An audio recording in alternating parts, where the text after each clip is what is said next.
I've used Elevenlabs for about half a year now. This is proof in the billing. As you can see, I've used it for 5 months, and then soon it's going to be 6. And then this is proof that I actually use it for content in specific. I do make money using Elevenlabs. So this is basically from the perspective of a creator that actually actively uses this. And so I just wanted to talk about the plans that Elevenlabs offers. So I just want to say some plans are amazing deals, while others you can honestly skip out on.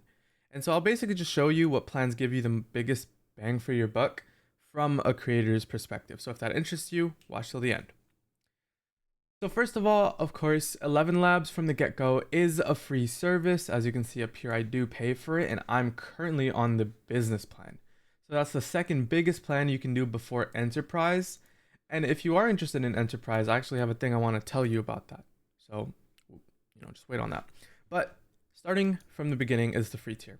I honestly just recommend everybody using the free tier, as it does give you a decent amount, which is around 10 minutes worth. And if you use the turbo model, which a lot of people don't know about, the turbo model is basically a less quality version of Elevenlabs, and I believe it's not multilingual.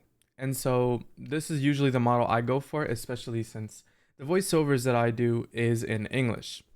So this gives you a decent 20 minutes just so you can kind of get a taste of it and kind of see how it is and if you like it, etc. And so, yes, it has its limitations, and there is one caveat, and it's that you can't use it for commercial uses. So that does suck, but it does get you through the door, and it does let you use it to kind of see how it, is. And so I recommend anybody that's doing this more as a hobby to definitely start here. And if you do want to spend a little, you can bump it up to the starter plan. So as you can see, they mention itself, it's for hobbyists. Pay $5 and you get roughly an hour's worth. And I think from this point on, you can use it for commercial use. And so what commercial use is basically just like you can monetize it. So for YouTube, if you make money off of it, you're monetizing the video. And so if you're doing that, you're using it for commercial use. And so if you want to do that, I recommend this plan. It is pretty, relatively, it's still pretty cheap. So you do get 3 times more as you can get from the free one. This is an option if you are interested in this one. But keep in mind, they're used for different things. So as you can see, if you just scroll down a little bit, there's voice changer, there's voices. It tells you exactly what your limitations are for each and every one of these plans.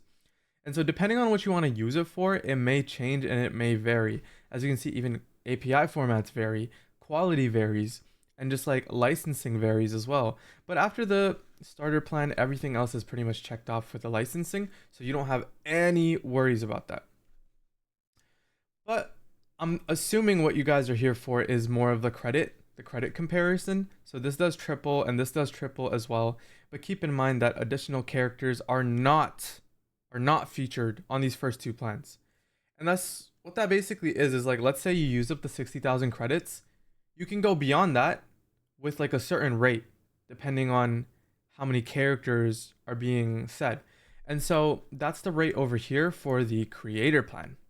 So for most people, I feel like the creator plan is the best to go with, since it's kind of curated for creators or publishers, and it allows you to scale up a little bit more. And even if you surpass the 200-minute limit, you can do this rate of 15 cents every single 1,000 characters that you generate. That way you're not just throttled, you're not just stuck at the 200,000 credit mark, because once you hit this, that's it. You can't use it anymore. So keep that in mind. For my own experience, I first started using the Pro model. So that was the $100 model subscription here, which is right up here. So this gives me roughly 1,000 minutes. And so depending on your video length and what you're using it for, this is pretty much just like a step up before doing anything too crazy. But the Pro model works really well, and it is cheaper. So with each and every upgrade, the additional characters per 1,000 extra characters is reduced. It starts at 15 cents, moves to 12 cents, then to 9 cents, so on and so forth. And so as you can see, it just gets better, right? The additional credits just get better and better and better as you scale higher and higher and higher.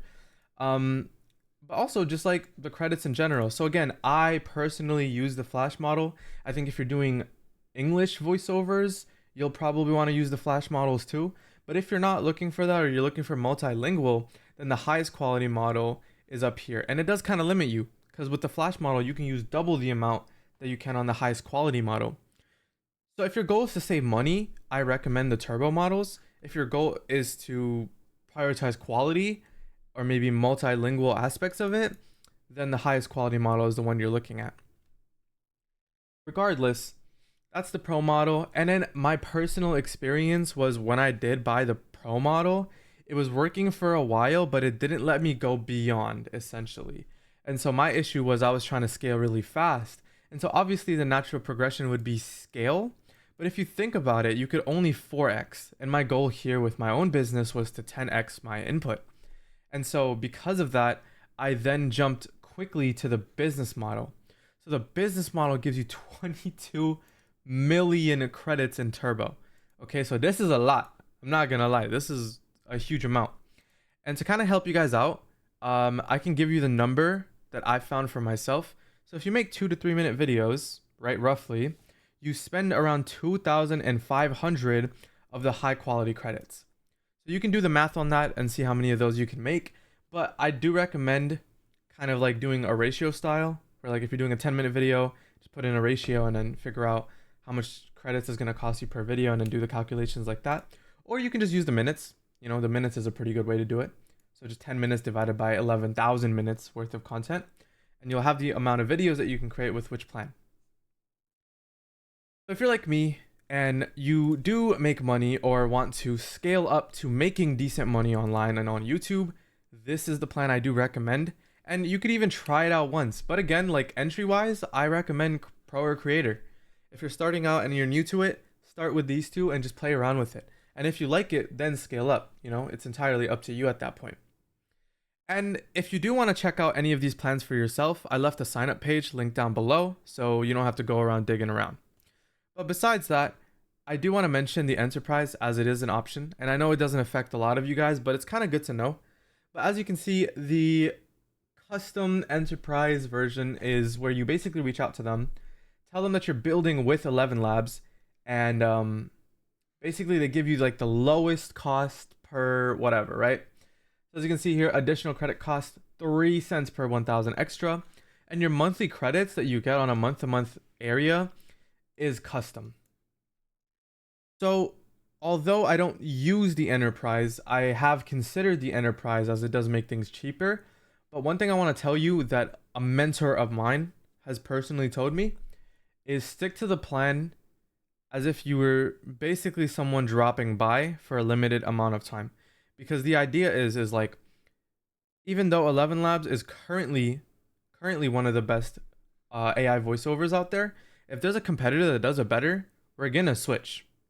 You get what I'm saying? And so doing this enterprise thing, they basically kind of lock you into a certain time frame, basically ensuring reoccurring money for them and then ensuring pretty decent prices for you. And so if you want to be locked into that, go ahead, but I don't recommend it. And my mentor doesn't even recommend it, even for myself. So that's my personal take on the enterprise. It's up to you entirely though. If you know you're going to be using this long term, go for it. But you know, if you know you're going to be switching around or like trying out cheaper or alternatives that are better in quality, then I don't recommend it. So yeah, my personal experience is the Pro has been pretty good for entry. Business has been good overall, and it's still the one I pay for to this day, as you can see here. October 2nd, it's October 3rd right now. I literally paid for this yesterday, and I'm planning on just completely using all of it. Like so far, how much have I used? I've used maybe like 500,000 of credits. And as you can see, this is me using it. You can see my usage just ramping up and up and up and up and up and up ever since I bought it, essentially. And so to wrap things up, basically, if you're a hobbyist, start at free and move up to starter if you really want to play around with it. In terms of the creator and pro teams, this is really for creators and like publishers. Maybe even a business could bump up to scale. But business is really for when you want to like really 10x your input and you're seeing a bit of the results and you want to just like take it to the next level. So just to recap, that's what each plan offers. The main differences are within the credits. There are differences within other things like custom voices. A big aspect of this is also voice cloning. You know, a lot of people use this for voice cloning features. But if you're ready to try it out, the link's down below. I just put it out there. It's super simple. And that's the one I used when I first signed up. It's super easy to get started, and I had zero experience with voice cloning, with AI voiceover, and so it was a super nice UI and super easy to use. And they literally give you a bunch of voices that you can choose from, like so many of them, and you'll probably recognize some of these as well. And so, yeah, I recommend it. Hope you guys enjoy building and hope this was helpful.